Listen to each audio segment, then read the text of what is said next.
All right, people, after a much needed break from the content cycle, after the craziness that was March Madness, we are back for the month of April, which is always kind of this weird hit or miss month when it comes to content. But I am joined once again by Kristen, aka Miss Flamingo, in order to talk about the double feature that I don't think anybody expected to get, which is the combination, the 1-2 punch of Alex Garland's Civil War, which is his third feature film that he's done with A24, as well as the release of Amazon's much anticipated adaptation of the Fallout video game series. Kristen, do you have anything to say before we get started? No, I'm ready to talk though. Civil War. All that and more on today's episode of the Talking TV Not much Podcast. else to say.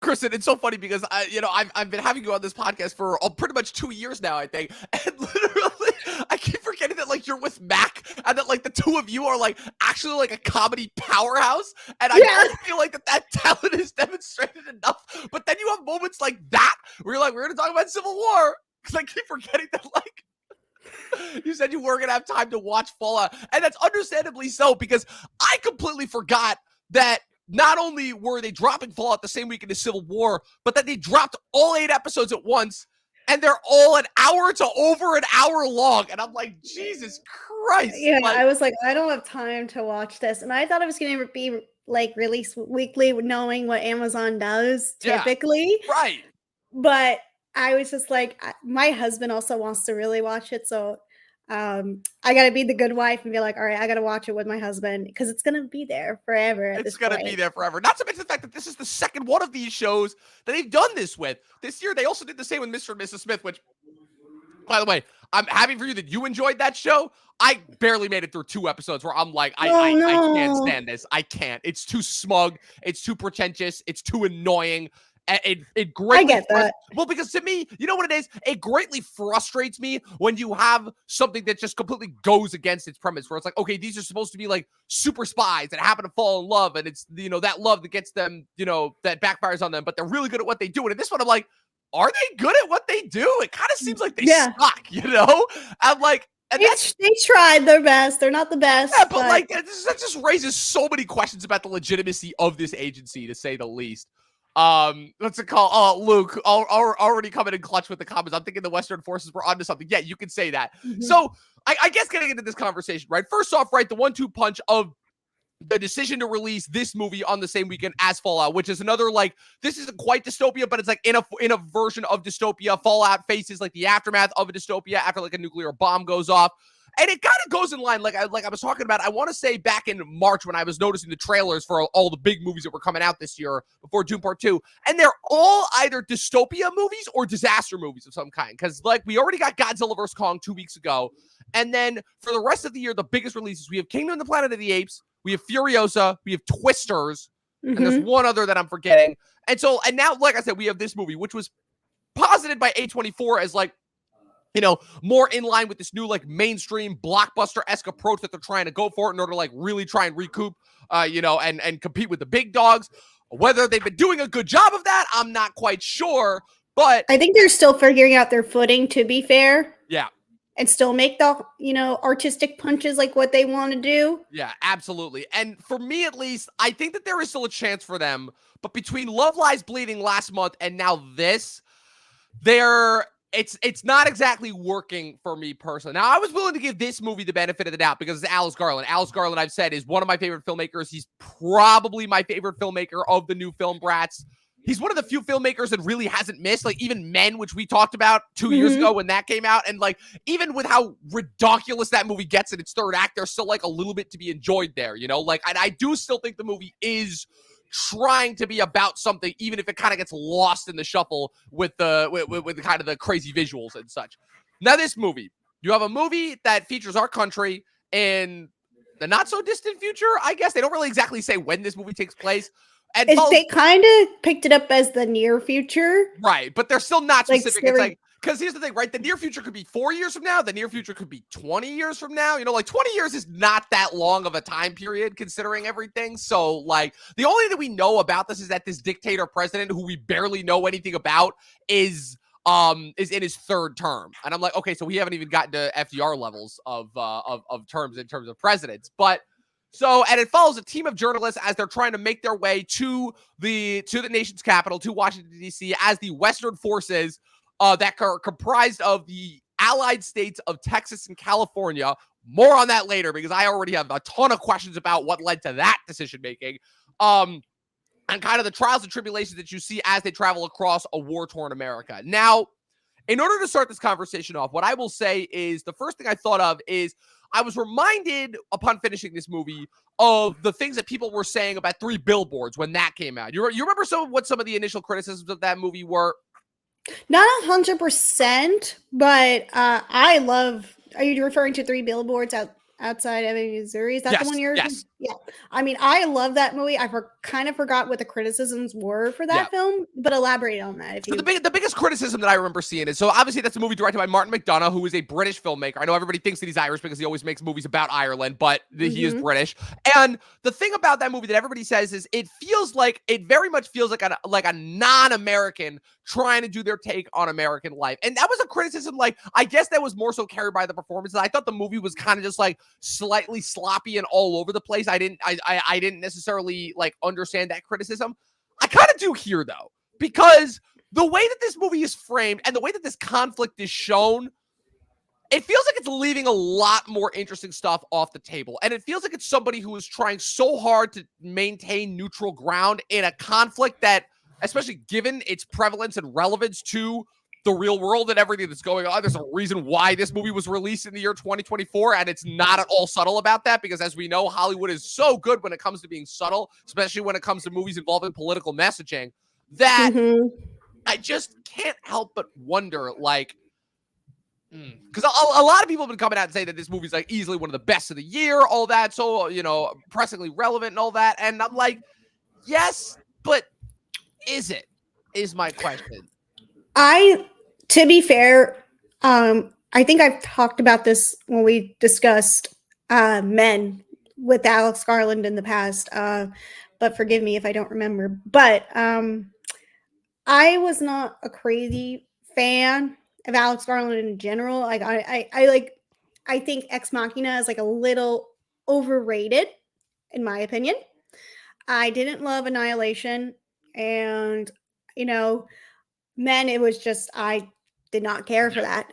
Yeah, I feel like Men is like the make or break of. It's like where it's like if you're on the fence with Alex Garland, like, oh man, I remember you. Yeah, but this one I think was the one where I enjoyed it the most, where it kind of like he brings back what I think he has grown to know for like working on like 28 Days Later, like bringing in his like flair for that, for storytelling, and he applies it here, but for a different, scenario, obviously.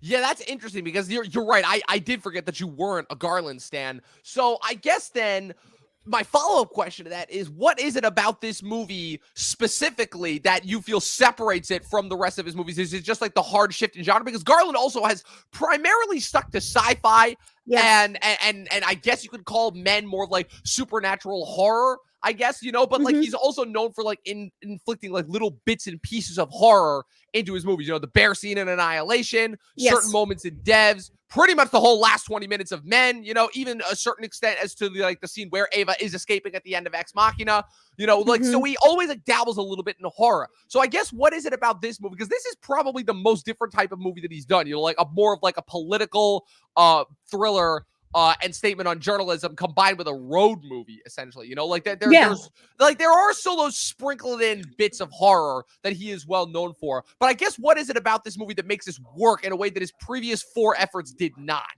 I think it just comes down to me personally. I think the way I like my films, like I'm not a huge sci-fi fan. Like I will, like if the film is seeming pretty interesting, I will check out the sci-fi film, but most of the time for like Alex Garland in general, like that, like that's what he's like, he really was like into, especially when he started directing. I was just like, this is not, my, cup of tea for me. But like, I love a good, intense action, sometimes political thriller. And that's what I was really invested in with this film, and especially its look on journalism. Yeah. And that's what really dug it for me, and the characters of it all, and just knowing this is like a road trip film, which I thought was a different take where you see a political thriller, because you don't really get that. I mean, I just like the journey that the film just takes it, and just its look at like society, and I guess its current state of politics in this, distant future. And that's what I was really like into all the way through. Yeah, definitely. It's definitely interesting when you take into consideration the fact that it's a couple things about Garland that has always made him unique as a filmmaker, right? The fact that he has just such this very specific look at and tone and knowledge and understanding of the genre with which he is always creating from. And I think it helps that that he started as a novelist before he was even a filmmaker. Obviously, right. The thing that got him into contact with Danny Boyle was when Danny Boyle adapted The Beach, which was his own original novel. And I believe that he had like some problems with the adaptation of that, which is then what led into, him collaborating with Boyle on 28 Days Later and Sunshine, which I did just recently watch. And Sunshine, aside from the third act, is pretty phenomenal. I haven't watched phenomenal. Sunshine yet, but it's on the list. I think it's very interesting in terms of how it takes like almost like a battles, but like almost like a submarine-esque approach to like a space journey. And until the third act, that's the only instance where like kind of the horror elements kind of miss, because the third act kind of turns into this weird slasher, and they do this really dumb filter trick with the camera where they blur out the bad guy, and it makes no sense. But, that's so weird. Yeah, it's really dumb. But so like I said, so the other unique thing is he is one of the few male filmmakers who, for the most part, is very interested in the female gaze, and not in like but not in like an exploitive type way that like a majority of male filmmakers do when they are considering female leads. Because if you think about it, right, every one of the films that he's directed has had a female lead, because we all know I was just gonna bring that up. The Alicia Vikander robot Ava is the main character of Ex Machina. Natalie Portman in Annihilation, Sonoya Mizuno's character in Devs, Jesse Buckley in Men, and now Kirsten Dunst in Civil War. And so that to me is very interesting, how he has this kind of unique take about like placing females in otherwise traditionally male scenarios without trying to make that like a statement on their femininity versus masculinity. And that's always something that's like really, really interesting to me. It's like they're ultimately going through very feminine struggles, but without like the storytelling is still interesting. And then like, I guess it's this like the Kirsten Dunst character in this movie, right, is a journalist who's been through several war-torn conflicts, and she just has this like cynicism about her, obviously so, given how long she's been in the field. The majority of the film centers around her relationship with this younger photographer who's kind of up and coming, portrayed by Kaylee Spaney. And I guess just kind of this is, in a weird way, one of my problems with the movie, because usually for a guy who makes such interesting and compelling characters, I kind of felt like I was missing a lot from these guys. I felt like these characters were not necessarily characters. They were supposed to be like voyeurs and representatives of the overarching like journalistic body in and of itself. Like they're supposed to be like representative of like the good hard work that journalists are doing in terms of like capturing the story on the front line. But I felt like there was also this underlying angle of what's it called, of PTSD as well, that I felt like could have really been explored more, that just wasn't, until kind of just like shit ultimately hit the fan in like the last like 30-40 minutes. And that's when you really see it, I think, towards the end, to its fair for the film itself, because I think with Kirsten Dunst's character, you don't really see it like until like her actions, I guess, play out in that until like while she's on the journey, I think. Yeah, and it's and like it frustrates me, because like I felt like I was watching two different movies at points, right? So you have the initial setup, right, which is where it's like, okay, I thought the opening 10 to 15 minutes was absolutely incredible, where they're like capturing different like conflicts on the ground, whatnot, they end up saving her from this bomb that goes off in Brooklyn, and they recognize like this freedom fighter, all that. Like I said, it's mostly, like I said, my problems with this movie are with the macro stuff, less so with the micro stuff. But I guess just the fact that, like, this is where it gets tough. I feel like this movie was so like, obviously we all know what this movie is trying to comment on. It's trying to comment on the current state of affairs in America. You know, there's been a lot of like potential like leanings as far as like, oh, whether this movie is like secretly trying to prepare us for what's coming in terms of the real world, you know, especially after the, you know, Sam Esmail's movie Leave the World Behind, which came out on Netflix, which Barack Obama conveniently consulted on as well. Right. Very, very interesting how that turned out, you know, where that one is about how, like, you know, a systematic dismantling of modern day society, and this one is like about the war that we find ourselves embroiled in. And I guess just kind of the most telling sign that this is from the perspective of a non-American is that the opposing forces, the good guy forces that are trying to take down the evil dictator president, are comprised of Texas and California, two states that could not be more on the opposite side of the political spectrum. Texas as far right as you could possibly get. California so left that they're basically like, you know, you got Gavin Newsom literally just, you know, cleaning up the streets just so they could walk the president of China around. So that alone, I was like, okay. And then we get to the actual president itself and everything that's going on there. And other than a few choice words from Stephen McKinley Henderson's character that let us know, okay, he's in his third term and he's bombing American citizens, there's also meant to say that, like, oh, so there are other factions of this world that have broken off. So you have like all the loyalist states, which is pretty much the entire of the Northeast and slightly stretching into the Midwest. And then you have, what is it, the Northern Alliance, which is like the Northwestern states, and then the Florida Alliance, which, okay. So like the movie is very, very, very obvious about what it is commenting on in terms of like the policies, but like in terms of other than like that using that as just like the setup and backdrop for the conflict, we really don't get into any sort of like the nitty gritty and interesting political stuff. Yeah, and I feel like for a movie like this, we kind of need that. We kind of do. Yeah, just a little bit, because I agree at least to that extensive. You know, I enjoyed a majority of it. Oh, excuse me, but the part that like I wanted to know more of is mostly of Nick Offerman's character himself. Right. Because he's only in it at the beginning of the film to the very, very end where we see him, you know, with Kaylee Spaney at the end. Right. And like, I'm not going to say I don't understand the choices. The choices, they clearly want to make this president out to be more of a force rather than an actual character. So like, I get that. But it's one of those things where, again, the decision-making with the individual, I think that's my biggest problem. It just needed that. Right. To The decision-making on it. The decision-making with the individual characters is in direct contrast with what the story is calling for. Because this movie is trying to be so focused on these characters when clearly the more interesting thing is the macro conflict going on. Again, the reason why the Jesse Plemons scene from the trailer is the best scene in the whole movie is because that's the scene. I love that scene. Right, but there's a reason why, is because that scene is what gives us what the trailer promised, which is these characters ultimately trying to make their way through a country where nobody kind of knows who's allied with who. And instead, what you kind of have is these characters traveling from like conflict to conflict, shootout to shootout, and they pretty much know who the good guys are and who the bad guys are. And I'm like, at the end of the day, this is still American citizens killing American citizens. There should be a lot more confusion and a lot more moral gray area here. You know, like this seems a little bit too clean and cut out and precise as far as like, okay, we know who our enemies are. We know who the good guys are, you know, and it becomes pretty clear that it's like, okay, the Western forces, because they're the ones that stand for liberty and democracy. But again, we don't actually see any of that. We spend so much time with these journalists, and the fact of the matter is it's more about like kind of them just talking with each other and bonding as journalists until we charge the Capitol. And that's fine. But if that's the case, this movie either needed one of two things. It needed a longer cut, which again, this is already a longer A24 movie to begin with. It's an hour 49.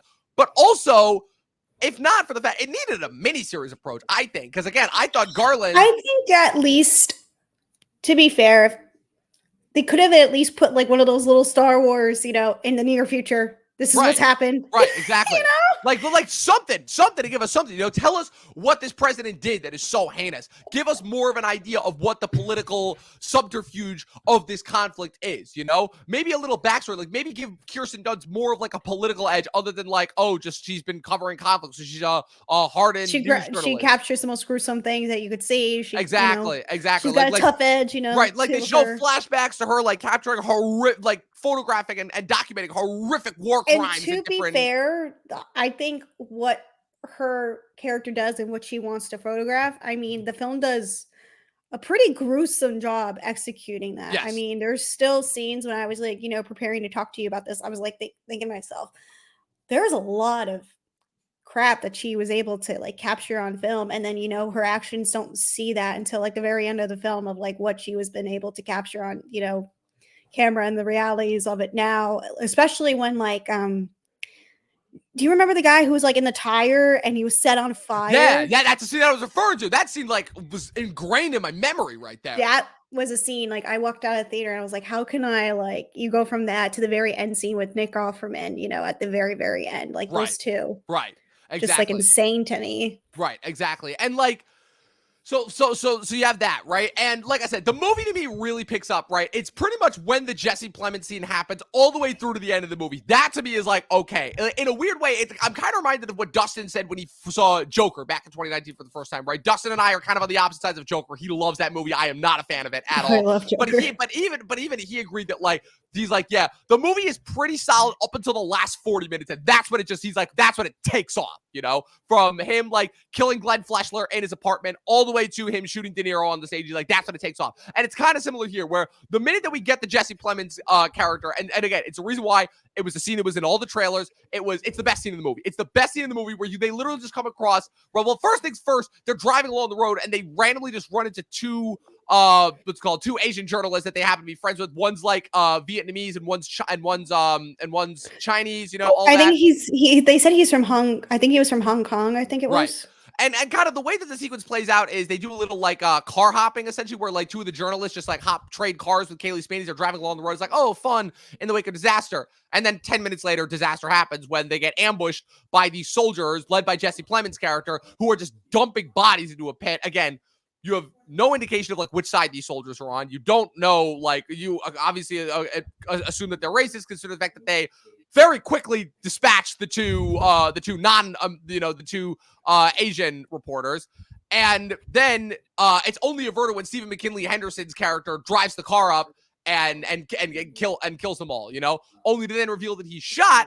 And then it immediately cuts to the conflict at the White House when it's revealed that, oh, how conveniently everybody except for like a few Secret Service agents have surrendered and the Western forces are going to be ambushing Washington, D.C., right? And I'm like, well, so this movie was taking place at the end of the conflict, so we don't actually get to see any of it. So yeah, so that was there, and as tense and as gripping as the final conflict was, and it was really great. I really loved the way that Alex Garland shot that. It felt very different. It felt very Black Hawk Down-esque. It just felt very real, especially the camera work, and I understand why they used IMAX cameras for this. And I was just like, this is pretty effing for real, like the way it's shot and it feels like real time, honestly. Yeah, absolutely. And like I said, it's thrilling, it's gripping, it's everything that you wanted from the rest of the movie that I felt just was not there for the first, like, honestly, about hour of this movie. You know, like I said, it's really only those last 40 minutes when things really pick up. And I just feel like the commentary on it, it's not as strong when there's not as much action happening, because before that, it's like, oh, they're just like going to different settlements. They're watching the action from afar. They're talking about, like, you know, what they're going to capture, like what it means to be a journalist, all that, you know? And it's like, oh, okay, I get it. Being a journalist in wartime is cool, but it's also dangerous. But like, why don't you show us that instead of telling us that, you know? Again, it's another instance of telling a whole lot and not showing, you know? And I feel like if we had shown more, if we had seen them like escaping death more often than not, if we had more scenes like the Jesse Plemons scene, if we had, hell, give us more, you know, they have like a few announcements of the president on the radio. Give us more of that, you know? Make this, if you want to portray this guy as more of a looming threat, show us that. Show him you as more can of a kind looming of threat that you see can't their escape from. like that kind of lead up to in the beginning where, you know, Kirsten Dunst, she's like, we're introduced to her right away. And she's like kind of preparing herself, you know, to get that perfect shot of Nick Offerman, like in that gruesome agony. Then the irony being that the shot does happen, just not in the way she was expecting.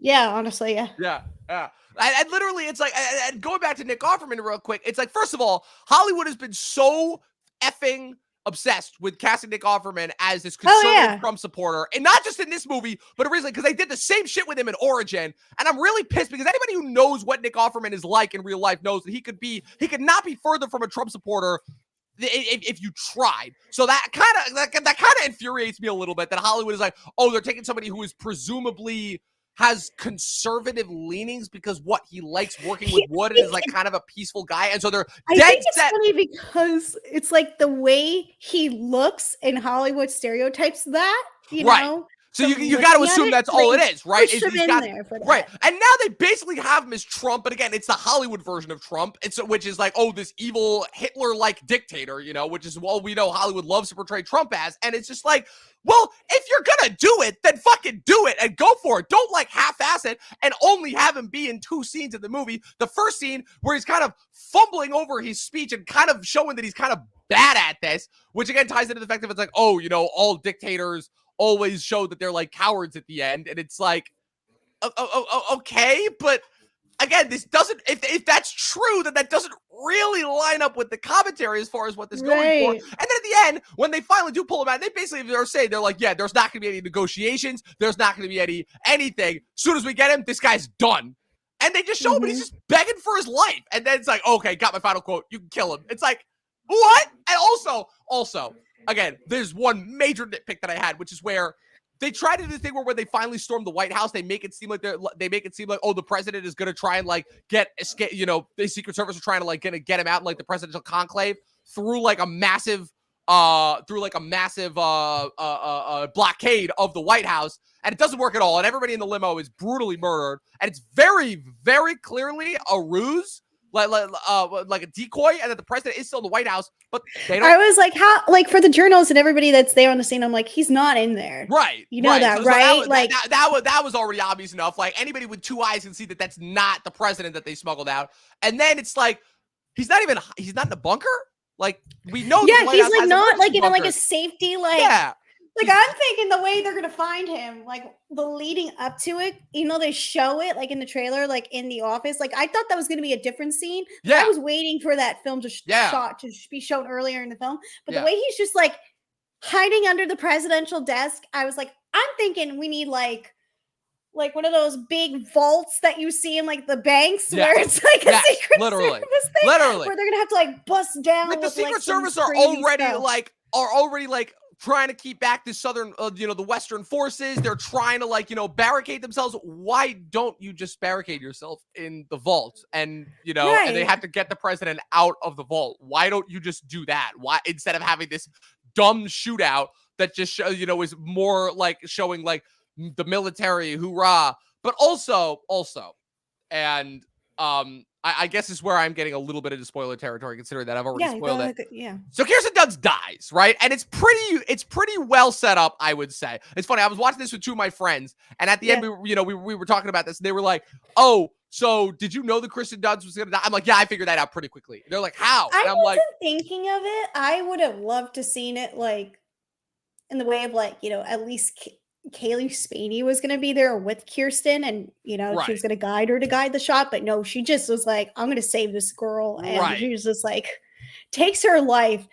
And I just like how nobody is like, we got to check her to make sure she's okay. And they just zoom in. Well, and so it's 2 things, right? One, the fact that when Stephen McKinley Henderson tragically dies, and I will say that sequence was pretty gut wrenching as well, especially given the fact that she was like basically her mentor figure, and she was kind of a dick to him the entire time, where she just making fun of it's like, yeah, you're old, you're fat, you can't really do anything, you can't really move around. And then like to be fair, she's pretty mean to everybody in the She is, but then he saved their fucking life with the Jesse Plemons characters, and then dies, like really tragically too. Like he's driving for like 20 minutes before they realize that he's been hit.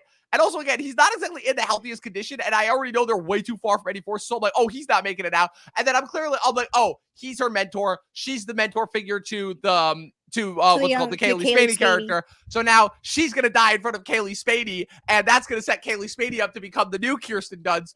But then she dies in the stupidest way possible. Yeah. I'm like, wait, what? Like, so it doesn't feel as heroic as at least it wanted it to be. Right.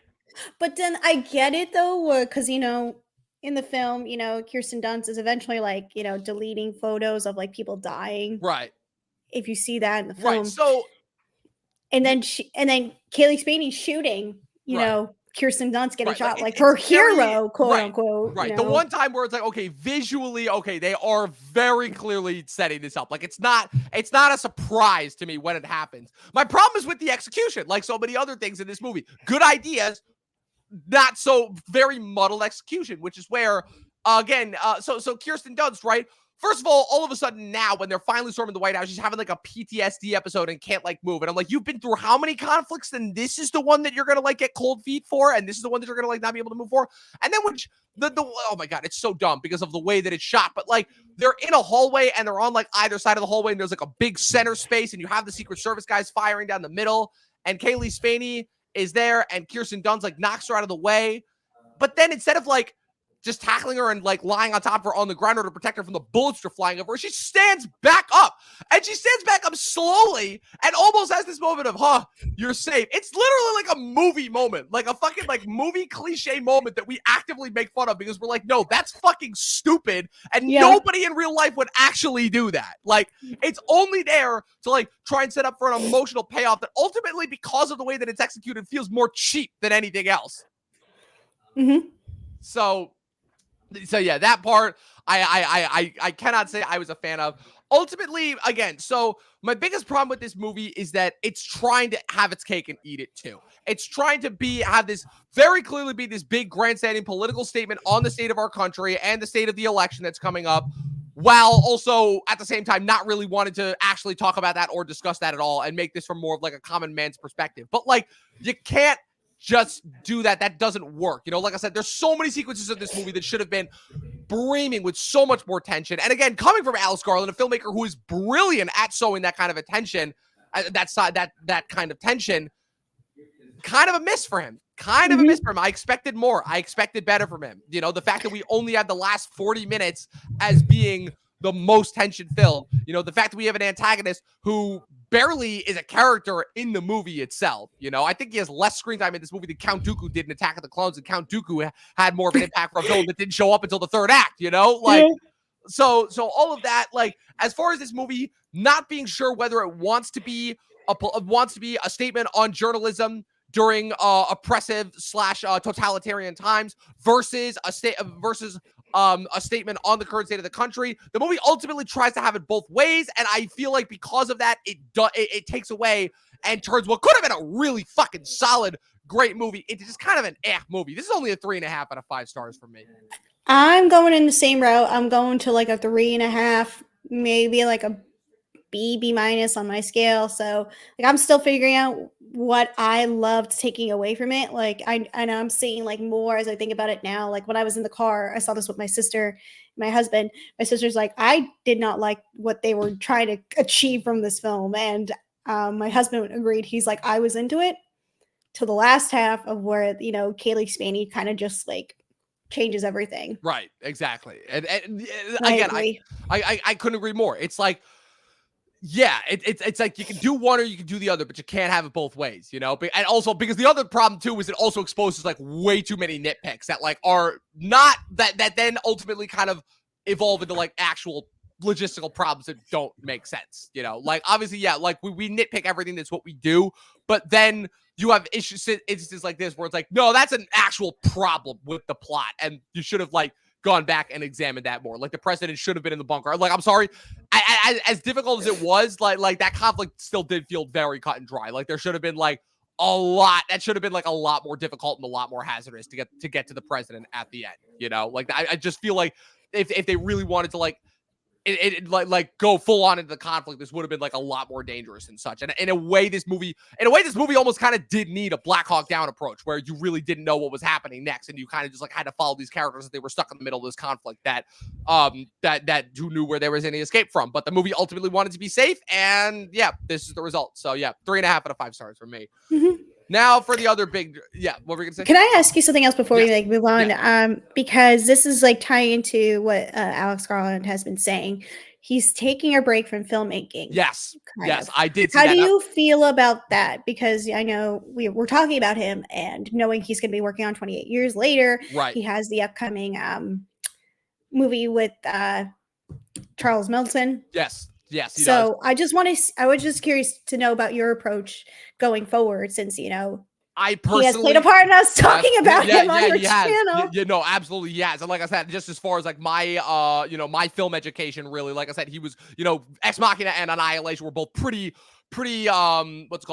crucial, important watches for me during my college years. I will say that in terms of him definitely trying to make this as like his big grandiose statement movie before he kind of takes a break, because this isn't the first time we've seen him do this, right? In terms of like taking a creative break, and it's not like he's like taking a step back from directing or filming. Like this isn't like his retirement piece or anything. It's just, I think he needs a creative break. I think he needs to go back to just like, kind of immersing himself in these fictional worlds without having to worry about all the other things that a director has to worry about before he goes back out there. And honestly, in terms of like him taking a creative break, I think it's much needed, and I think that he'll only stand to benefit from him, as well as, if it causes him to go in like a different creative direction that could only benefit him, more props to him ultimately, because like I said, he is, despite this being my least favorite of his efforts, this is still he is still one of my favorite filmmakers, and I'll always be willing to give him a chance, because like he's always, even when he's at his worst, he's still managed to surprise me, which is very, very rare for a filmmaker that I've been following for pretty much the course of a decade now. Yeah, I watched Ex Machina a couple months after it came out back in 2015. So yeah, I've literally been following his work for almost a decade now as well, for further back if you've been following him since 28 Days Later. So now, again, we're gonna quickly talk about Fallout on Amazon, which is, again, the next long-awaited video game adaptation. This is based off of the Fallout video game saga, which I believe is Bethesda is the video game company that makes it. So this basically takes place in the aftermath of a nuclear apocalypse. This one's a very weird one. It takes place in the year 2287. 210 years after the Great War, basically where there's this massive nuclear holocaust that basically like destroys civilization as we know it. And kind of, once again, it's another like rich versus the poor, rich and affluent versus the poor situation, where the rich and the affluent fled underground to these bunkers that had been built and basically like construct their own society, and the stragglers on the surface are kind of left to fend for themselves. And it's a very strange mix of genre. There's elements of the Wild West, there's elements of like sci-fi and steampunk, all that. And I guess kind of my confusion is that for a show that is executive produced and showrun by Jonathan Nolan himself, right? Chris Nolan's brother, the co-showrunner and co-creator of Westworld for HBO, which is a pretty self-serious, pretty methodical thinking show. Kind of a goofy and tonally all over the place this show is, where you've got, this show opens with Walton Goggins' character right on the eve of the apocalypse, and it's a pretty heartbreaking scene where you're following him as he's like an actor that's like basically forced to take these like, sideshow birthday party gigs in order to pay his alimony. And then the nuclear apocalypse goes off. And then you hard cut to Ella Purnell's character, who's kind of narrating the events of what's going on in the vault and what has been going down in the vault. And essentially how it devolves is their community is attacked. Her father, portrayed by Kyle MacLachlan, is kidnapped, and she decides to make the bold choice to venture outside the vaults into, I believe, what the surface world has been referred to now as the wilds, in order to find her father. And along the way, she encounters all of the several crazy characters along the way, including Walton Goggins' character, who has survived the nuclear apocalypse and has now been remade into this thing called a ghoul. I still don't really know the ghoul, yeah, exactly. What it was, right. I still don't really know the mythos about it. And then you also have this subplot concerning this this character named, let me look up his name. Let's see. Let me just look it up. His character's name is Maximus, I think is his name. I'm getting it pulled up now. Yeah, this character, Maximus, portrayed by Aaron Moten, who desperately wants to be a part of this police unit called the Brotherhood, which operates in this series of like massive, clunky armor suits, and basically like through a case of some slight sabotage, she ends up like donning one of these armors and then rendezvous with Ella Purnell's character, and they kind of get caught up in this conspiracy, basically between like the rich and the poor. And what I'll say about it is that it's solid enough. It's entertaining in terms of like getting me engaged. But as far as Amazon content, I have to say, again, I have no knowledge of the video game at all. I do not understand if this and like how well this pays homage to the video game. But I have to say, I've only got a chance to watch the first 2 episodes. I haven't gotten a chance to watch the rest of it. I can say that, like, man, thank God for Walton Goggins. Thank God for Walton Goggins, because he's so talented, and he's so the reason why I kind of want to watch the show. I will say, he is the reason to watch it. He is absolutely the reason to watch it, because after that opening scene, and once he comes back, like once they reintroduce him as the ghoul at the end of the first episode, holy hell, every time he's on, he knows exactly what he's doing. He gets to play a Western gunslinger that looks like a molded corpse. And yeah, I've seen photos from the trailer. I mean, he looks great. Yes. I must say, from what I've seen from the series, it looks like it really delivers in like all the minute like things that builds up from what it's, what it wants to do with the series, from the costume design and the effects and how the makeup all that stuff. Like, I'm excited for that part more than the actual story. To be Yes, honest, I some of the agree, because people the that actual see story it. itself is like, oh, there's a conspiracy thing going on, and we have to get this one thing from one thing to another. And yeah, it's like I said, it's very tonally bizarre and all over the place. I do want to keep watching it because I am interested to see where it goes. But like I said, as far as just this being like what, because that's the other thing too. Amazon announced this release date back in like December or February or November of last year, maybe possibly earlier.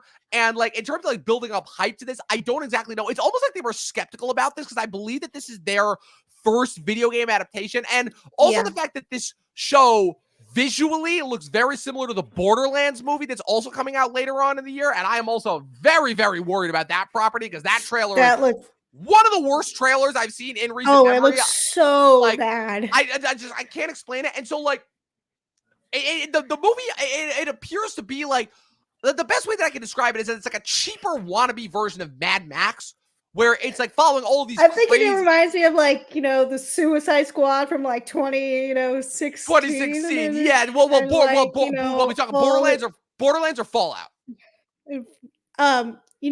Well, Borderlands. Borderlands, absolutely, yeah. But with Fallout, yeah, Fallout is definitely like trying to be more of like a Mad Max again, where it's like a dystopia with all these different crazy, kooky characters that are just kind of like randomly interacting with each other and running across each other. And I'm just like, I'm like, I need to see where the story goes first. But the biggest thing that I got from talking with my friends from school who are avid Fallout games is they're like, there's moments in each episode where they nail the adaptation, and the rest of it they're like, yeah, it's like random bullshit and we don't actually understand what's happening. And like also for the talent that they get, because like I said, outside of Walton Goggins and Ella Purnell, again, we have Kyle MacLachlan, you have Michael Emerson that pops up from Ben Linus from Lost, Moises Arias pops up, Zach Cherry From Hannah Montana. yeah, from Hannah Montana. Sarita Chowdhury portrays this interesting figure who may or may not know something about Ella Purnell's past as well. It's it's a smorgasbord of random actors, and like I said, I am still interested to see where it goes, but based off of how these first two episodes played out, I can't foresee this being like one of my favorites of the year. I really can't, personally. I am gonna seek it out still. But I am, out of all the Amazon projects, I am still excited for The Boys. Oh, So this hell one yeah. was kind of like Hell the yeah. least one No, I was no, excited about. Like this one, I was like, all right, I'm gonna seek this out because this looks pretty good, but because of Walton. But I'm like, Yeah, that's that's I the really want to problem with watch. all of Amazon's projects is they are the projects of theirs that are good, the Boys, the Invincibles, are so effing good that they kind of blow everything else that they do out of the water, Like they're kind of forgettable because I look back every time when I make like my year-end best of the TV stuff. It's very hard for me to at least put down one or two Right. Amazon Right. titles because It's they're like just you've got like, like their flagship shows, and like and the rest of their stuff is just kind of meh. Like I will say Daisy Jones and the Six was a surprise, and I'm glad that I caught up on it before my best of the year. Like I ended up enjoying that a lot more than I thought I would. But like, you have their old shows which are kind of over now, back when they were like kind of trying to really compete with Netflix, your Man in the High Castles, your Fleabags, which is a phenomenon when that came out. And then Phoebe Waller-Bridge is like, okay, I'm set. I'm going to do other stuff now. Your Marvelous Mrs. Maisels, all that, which just ended its run. mhm. And now it's like you look at all the stuff, it's like they're trying to get into all these different genres. First they tried it twice with fantasy. Now they're trying to get into video games. There's a couple other things that they're trying their hand at. And it's like, it just feels like they are taking a lot of shots but they're having a lot more misses than successes. And I'm wondering like kind of what the secret. I'm almost wondering if Amazon should focus kind of on what they're good at, as opposed to, because I also know that the work and the thought structure there is very, very different than most other places, based off of like, where they're located, and the fact that, again, that even by streaming company standards, they're not on the same level as like a Netflix or even an Apple, where it's like their bread and butter is not their streaming service. So kind of the approach that they take to it is always interesting. Also, when it comes to Walton Goggins, another reason why I want to give him a shout out, it's very interesting kind of how he's been taking his career approach, which is where Walton Goggins is like, yeah, I'm just going to work on like picking these projects that may not be the best, but they certainly are interesting, and I'm just going to be the absolute best part of And it. that's the best part of it, because Yeah, then exactly. And, and that's where he that. exceeds as an actor, Yeah. to seek out the projects, even if they're just mediocre. Yeah. There's just like, at least you're gonna get something good out of Walton. you Right. know. And not to mention Ella Purnell is definitely making her name as like, the new genre queen as well, between Arcane, Yellow Jackets, and now this, she's Mhm. very much like, dipping her toe into other genres as well.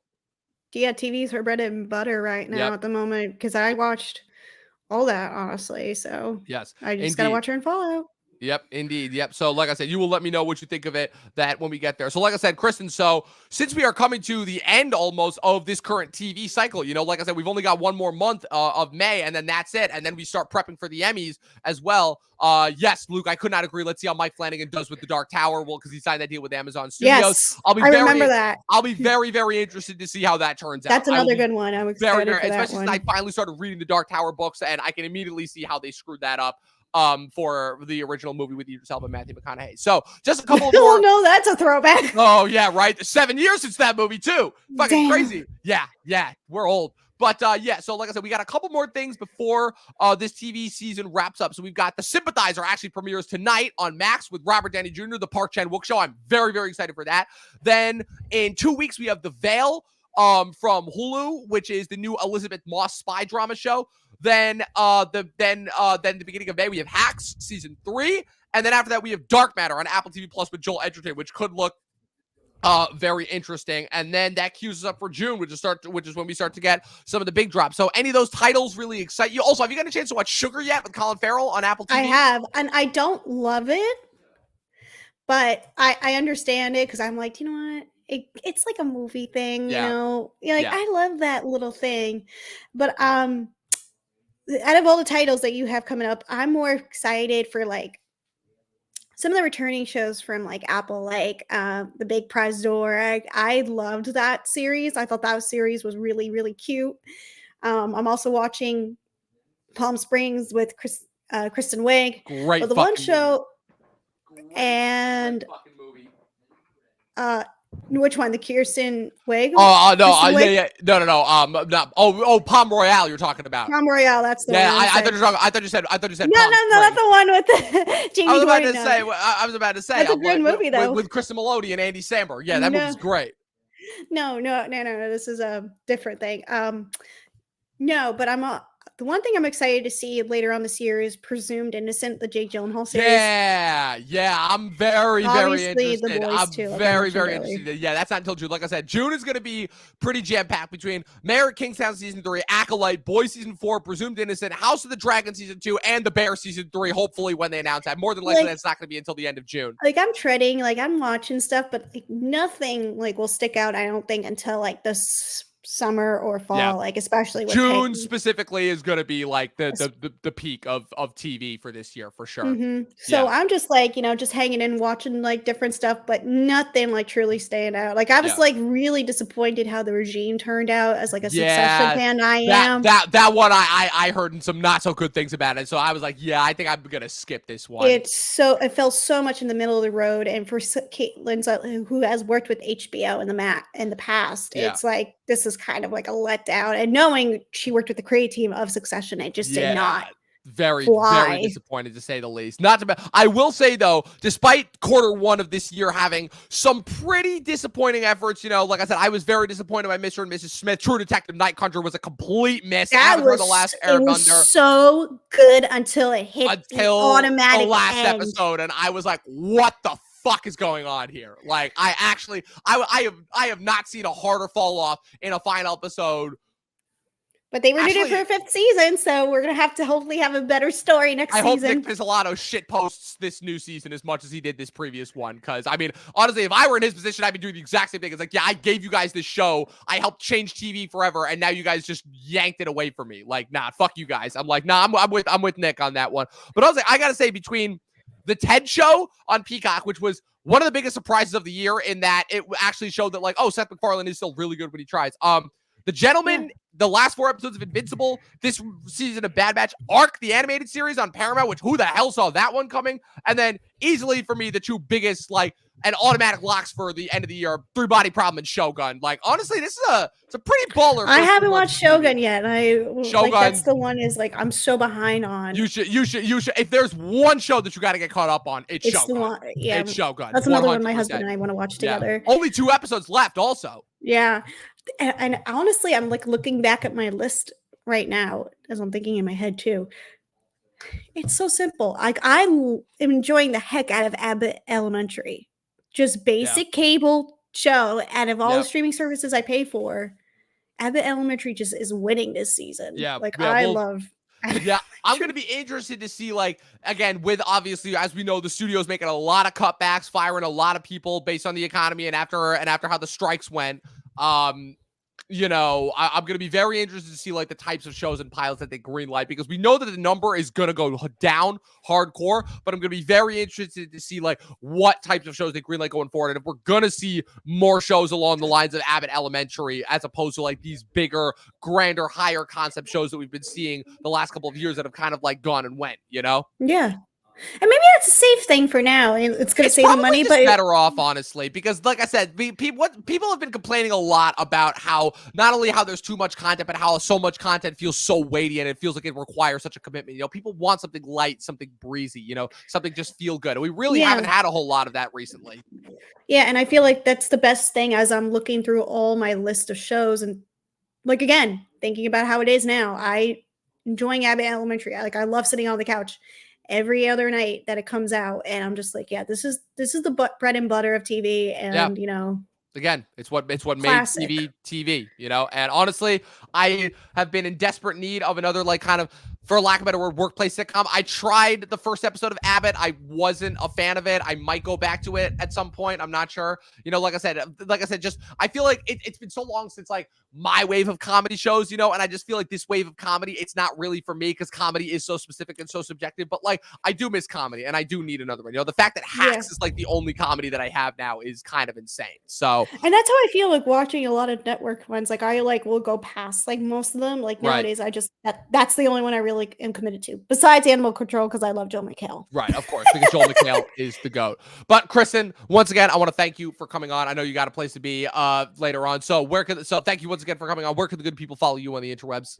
They can follow me at Miss Filmingo on Instagram. I'm on TikTok, so I'll probably post a review of Civil War later on, either tonight or later on this week. So, yeah, I also co-host a podcast with my friend Mac. Shout out to the MNK Productions podcast. We gotta have you back, Tom. Yeah, I was about to say, hoping to be back soon. Like I said, the spring and the winter absolutely kicked my ass, but I am absolutely hoping to be back on once the summer hits.